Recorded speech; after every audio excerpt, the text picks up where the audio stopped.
शिव गुरु के चरणों में प्रणाम। अपने साहब दीदी और आप सभी गुरु भाई गुरु बहन के चरणों में मेरा प्रणाम है। मेरे प्रणाम को अपने अपने चरणों में स्वीकार कीजिए। साहब दीदी दया कीजिए, क्योंकि साहब के दया के बिना हम एक शब्द नहीं बोल सकते हैं। साहब के ही बातों में ऊर्जा है, साहब के ही बातों में ताकत है। आइए आज हम जानते हैं कि शिव शिष्टता के आदर्श कौन है। शिव शिष्टता के आदर्श महादेव है। साहब ने कहा कि शिव शिष्टता के आदर्श शिव है, लेकिन कितने लोगों ने क्षेत्रों में कहते हैं कि हमारे गुरु साहब हैं, लेकिन साहब ने तो कभी नहीं कहा कि हम आपके गुरु हैं। लोग ये भी कहते हैं कि जो मतलब बताते हैं ज्ञान, जो ज्ञान देते हैं वो गुरु होते हैं।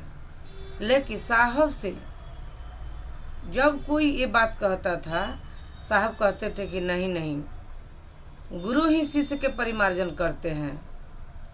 गुरु मैं नहीं हूँ, मैं एक शिष्य हूँ। लेकिन हम लोग भी दिल से तो साहब के ही गुरु मानते हैं, क्योंकि जो परमात्मा से मिलाता है वो गुरु होता है। जो ईश्वर से मिलाता है, गुरु के काम ही है ईश्वर से मिला दे, ईश्वर के तरफ हमारे मन को मोड़ दे। तो साहब ने यही किया जो आज तक तो किसी ने नहीं किया था। इस जगत में कितने ऋषि महात्मा लोग आए, लेकिन किसी ने ये नहीं कहा कि शिव आपके व्यक्तिगत अपना गुरु हो सकते हैं, पर्सनल। ये बात साहब ने ही कहा। तो गुरु तो है वो, कोई माने या ना माने, लेकिन साहब ने कितनी सुंदर बात कही।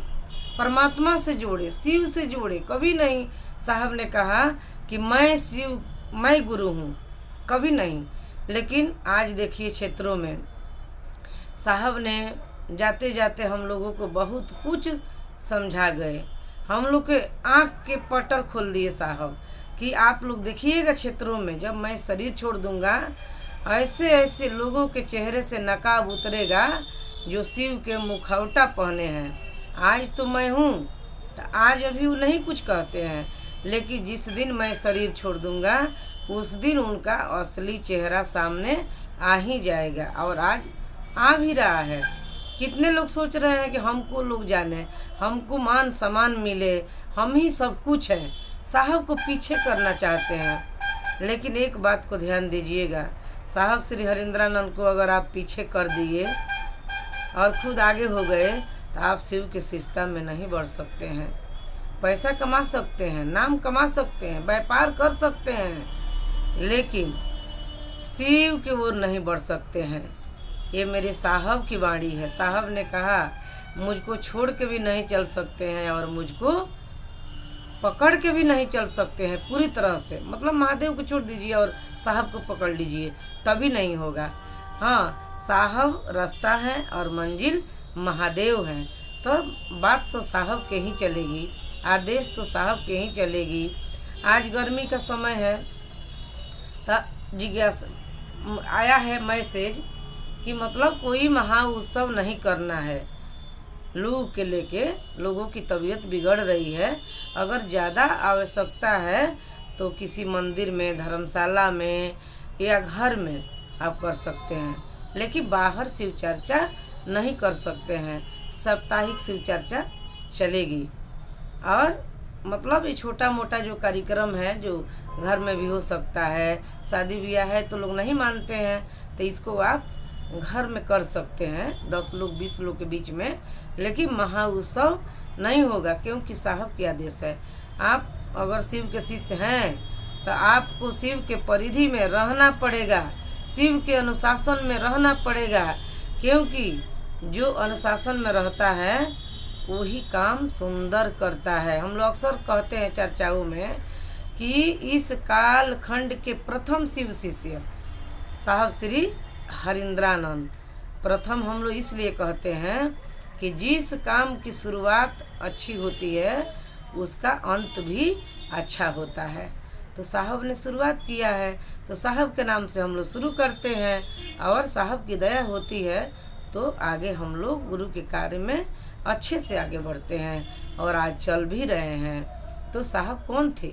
साहब हरिंद्रानंद साधारण व्यक्ति थे, मतलब पैजामा कुर्ता में दिखते थे, लेकिन जो भी उनके मन के नज़दीक गया, जो भी उनके पास गया, उनके शरीर से नहीं मन से, जो भी उनके मन के नज़दीक गया वो समझा साहब को, वो जाना कि वो क्या हैं, वो तो शिव के अवतार थे। लेकिन कभी साहब ने नहीं कहा। साहब बोले हैं एक चर्चा में कि अगर मैं अपने आप को शिव कह दूं तो धरती के लोग मुझे छोड़ेंगे नहीं। महादेव से भी कहा कि मुझे कैद चाहिए महादेव, मुझे रिहाई नहीं चाहिए, क्योंकि आप मुझको छोड़ दीजिएगा तो जगत के लोग मुझको फेर देंगे। सही बात है, क्योंकि व्यक्ति, आदमी तो व्यक्ति को ही पकड़ता है, लेकिन साहब ने कहा कि व्यक्ति महत्वपूर्ण नहीं होता है, उसके विचार महत्वपूर्ण होते हैं। उसके विचार ही सबसे बड़ा चीज़ है। उसका विचार सुंदर अगर है तो लोग उनको पूजते हैं, उनको मानते हैं, उनको मान सम्मान देते हैं। साहब ने कहा कि बताइए, अगर आपके पास खूब सुंदर व्यक्ति आए, खूब अच्छा पढ़ा लिखा हो, खूब सुंदर कपड़ा पहना हो, मतलब एकदम चरपहिया गाड़ी से आया हो, मतलब सुंदर से सुंदर गाड़ी में, और आके आपको गाली दे दे, क्या आपकी उनकी सुंदरता दिखेगी? नहीं दिखेगी। अगर फटा हुआ कपड़ा में, फटी हुई धोती कुर्ता पहने हुए कोई व्यक्ति आता है और आपको हाथ जोड़ के कहता है कि प्रणाम गुरु भाई, प्रणाम गुरु बहन, प्रणाम भैया, प्रणाम दीदी, तब आपको क्या उसकी फटी हुई कपड़ा दिखेगी? नहीं दिखेगी। उनकी भाव दिखेगी, उनकी प्रेम दिखेगी। इसलिए साहब ने कहा भावे न लभते देवता। हम लोग कहते हैं भावे न लभते देवता, देवता के दर्शन भाव से होता है, लेकिन साहब ने कहा कि भावे न लभते देवता के मतलब है देवता न प्रसन्न होंगे भाव से। महादेव तो इनके ऊपर की चीज़ है, उनके लिए क्या चाहिए? प्रेम चाहिए। महादेव प्रेम के भूखे हैं, वो प्रेम चाहते हैं कि दुनिया में सब एक मेक हो जाए, एक साथ चलें, एक साथ चल के गुरु के काम करें, मतभेद ना हो। लेकिन हम लोग राजनीति करते हैं, ये मेरा क्षेत्र है, वो मेरा क्षेत्र है, ये मेरे पार्टी के गुरु भाई गुरु बहन है, वो मेरे पार्टी के गुरु भाई गुरु बहन है। ये करने से काम तो नहीं चलेगा भैया दीदी, ये हम लोग छोड़ दें और एक साथ मिल के।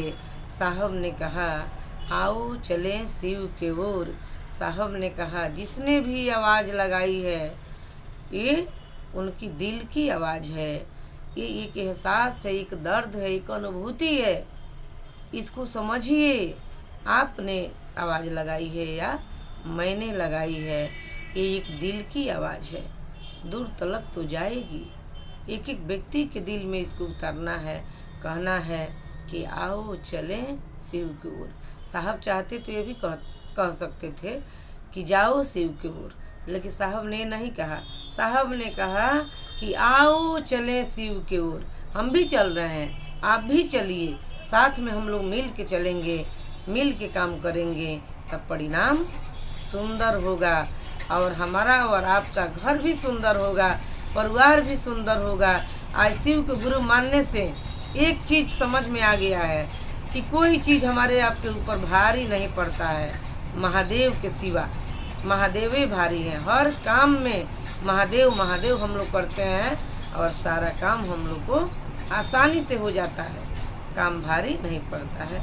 आइए आज तक के वीडियो में इतना है।